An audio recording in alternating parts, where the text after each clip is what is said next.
At kung bakit naman kasi, alam naman niya na isang kahig isang tuka ang sitwasyon ng kanilang pamumuhay. Sa dami ba naman ang pupwedeng gawin na pampalipas oras, ay iyon pang pupwedeng makaubos ng kanilang naghihingalong budget.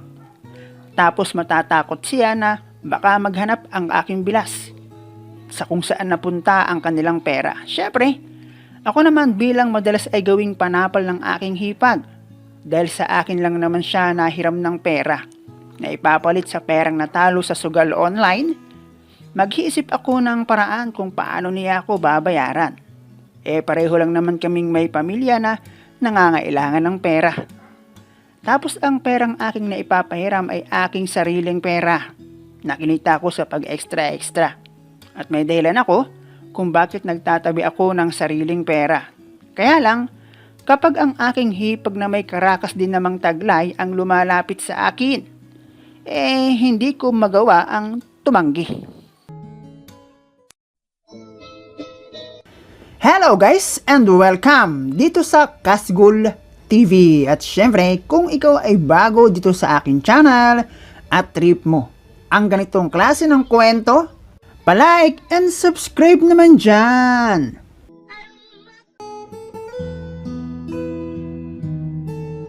Kahit pa sabihin kaming dalawa lamang ang nakakaalam, mas delikado pa nga kung malaman ng aking asawa. Nataon lang na marami silang anak kesa sa amin ng misis ko. Bagay na, ipinagtataka ko rin naman sa kanilang mag-asawa kung bakit umabot ng ganoon karami ang kanilang anak. Oo nga, sabihin na lang nating maganda at sexy ang aking hipag. Sabihin na lang nating kinarer nila habang bata pa, pero hindi ba uso ang family planning? Alam naman siguro nila kung ano ang source of income ni Bilas. At naging problema ko tuloy kung paano may babalik sa akin ang perang sekreto kong inipon na para sana sa mga pagkakataong baka mangailangan kami o kaya naman pang sorpresa ko sa aking mag-ina. At dahil alam ko naman ang sitwasyon nila, naisipan ko makipagkasundo na lang sa aking hipag. Naitago na lang natin sa pangalang Marife. Total, alam ko naman na hindi siya makakabayad sa akin. Bukod pa doon, pag nalaman ni Bresyon, malamang hindi na siya pagkatiwalaan noon na humawak ng kanilang budget. At baka pag-awayan pa nila. Ikaw ba naman? Maghapon kang nasa trabaho, nabibilad sa arawan tapos malalaman mo na yung asawa mong pinagkakatiwalaan mo ng iyong Monday to Saturday na pinaghirapang pera, malalaman mong pasugal-sugal lang. Ewan ko lang. Kahit siguro gaano kabait na lalaki, kung nasasakripisyo ang budget na para sa iyong mga anak, ewan ko lang kung hindi ka magalit. Naisip ko, total naman, nakikinabang siya sa akin. Bakit ako hindi, di ba? Siguro mas maganda kung hati kami ni Bilas sa bibingka ni Marife na sigurado ako Mrs. Wang Lu na rin ang kanyang apelyedo. Ikaw ba naman ang magkaroon ng 5 supling na doon lahat dumaan para makita ang ganda ng planet Earth? Kahit naman pareho lang kami ni Bilas na pagko-construction ang trabaho, di hamak naman na mas malakas akong kumita sa kanya. At di sa pagyayabang mas may diskarte ako. Kaya lagi akong may extra at masasabi kong swerte rin ako sa aking asawa. Dahil napaka maunawain niya. Kahit kasi linggo na family day namin, kapag may extra ako, pinapasukan ko. Ang akin para kako kung sakaling sundan namin ang aming panganay, ready kami.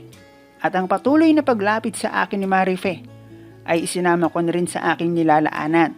Hindi naman malaki pero naiipon kasi at umabot na sa puntong lang hihinayang na rin ako. Kaya naisip kong diskartehan na rin. Doon naman ako magaling. Nakukuha ko ng biru-biruin si Marife na aking hipag sa mga pagkakataong lumalapit siya sa akin kapag hihiram ng pera. Wala namang makakakita sa amin dahil gabi kung humiram ng pera si Marife dahil sikreto ang kanyang panghihiram sa akin ng pera. Doon ko na rin nalaman na kapag ang isang tao pala may kailangan sa'yo, kahit paanong gawin mo, hindi makakatanggi. Akala ko talaga dati, kwento-kwento lang yung si Hipag o kaya ang kanilang biyanan ay naganito at nagano nila. Sa aking mga nababasa at naririnig na kwento, dahil umano pinakitaan nila ng kabutihan. Akala ko dati kalokohan lang. Totoo pala.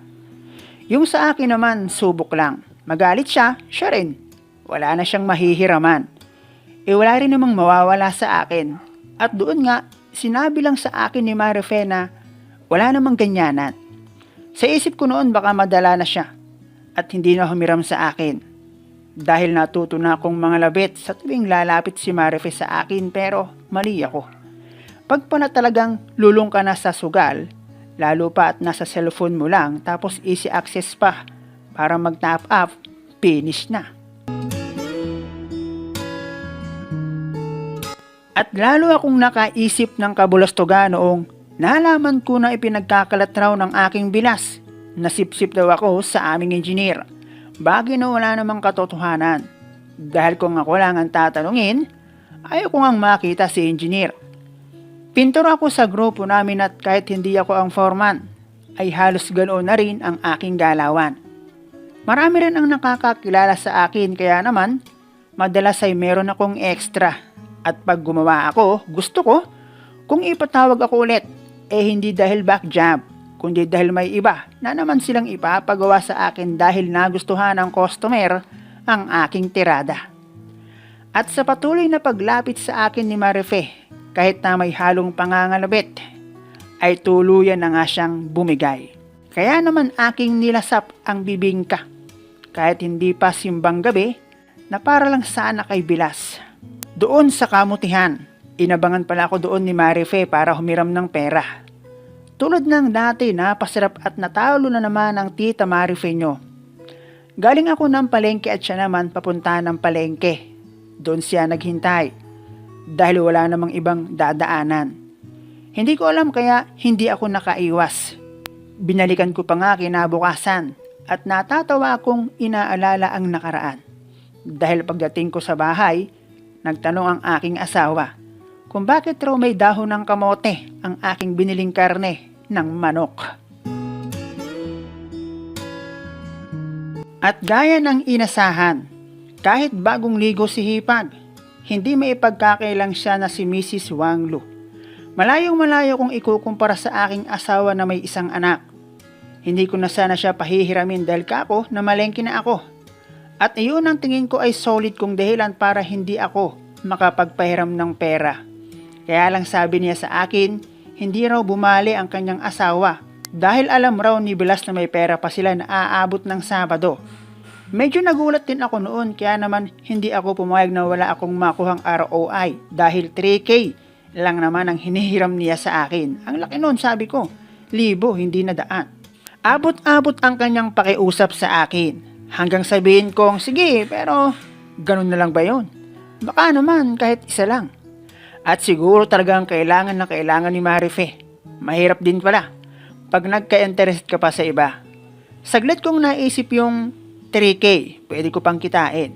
Pero yung pagkakataon para sa ibang putahe, maaring hindi na maulit kaya G.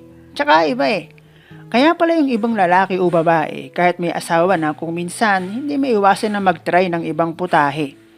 Dahil merong kakaibang dating na wala doon sa iyong asawa.